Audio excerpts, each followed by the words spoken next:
Fala galera!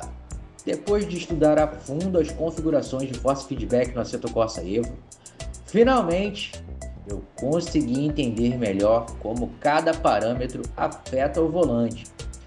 Hoje vou compartilhar com vocês o meu setup de FFB e explicar como eu cheguei nesses ajustes.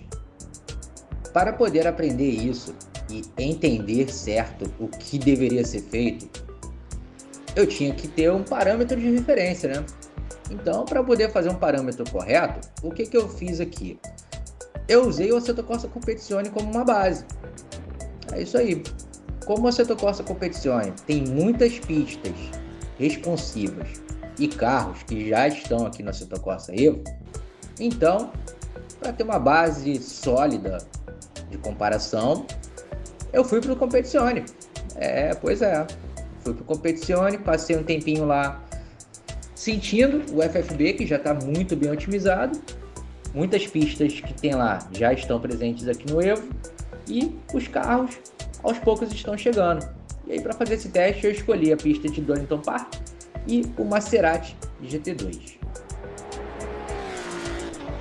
De cara vocês já estão ganhando um bônus, né? Porque além desse conteúdo de setup de FFB, já estamos vendo na prática algumas melhorias e diferenças entre os dois simuladores da Cunos, né? Dá pra ver aí no lado a lado as diferenças de pista, detalhes de sombra dos carros, reflexos, todo um contexto que o Assetto Corsa Evo está trazendo de melhorias em relação ao seu predecessor, que é o Competizione. Bem, depois de andar bastante no ACC e pegar uma referência correta de force feedback, eu fui pro Evo. É hora de ir para a pista, começar a fazer ajustes, mexe aqui, futuca ali. E aí eu fui começando a chegar nos parâmetros que fizeram realmente uma diferença, que são o mínimo damper e o damper gain.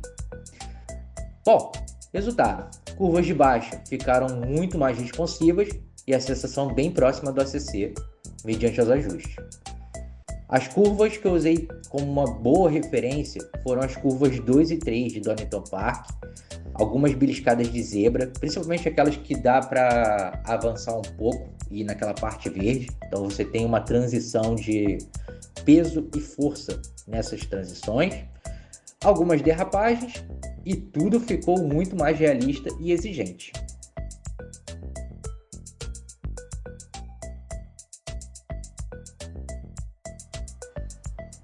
Tá na hora de destrinchar esses ajustes. Vamos lá.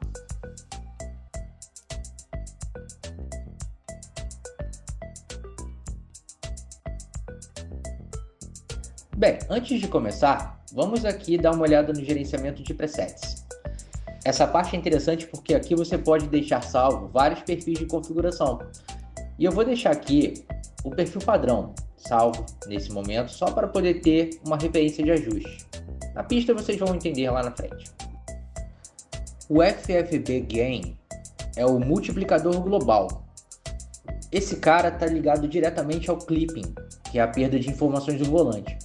Então o legal é começar ele com 80%. Com isso você já vai evitar um bom índice de clipping na sua pilotagem.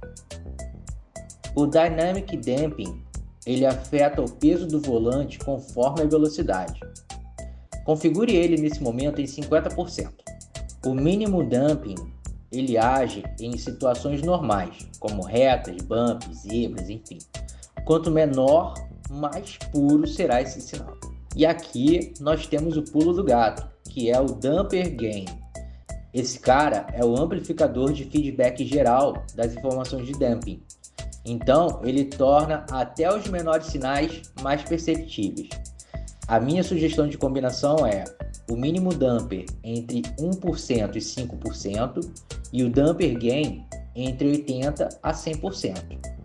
O True Force não se aplica aqui no meu caso, já que o meu volante não tem suporte. Então, tá zerado.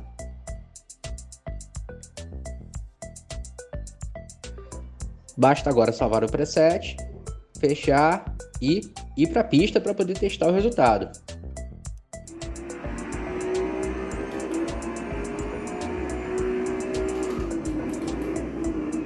Agora que você está entendendo melhor como esses parâmetros afetam a sua pilotagem, com certeza o seu desempenho vai melhorar na pista, não tenha dúvidas.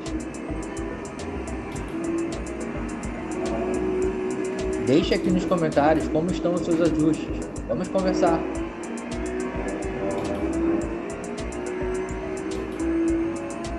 Nos vemos no próximo vídeo. Valeu!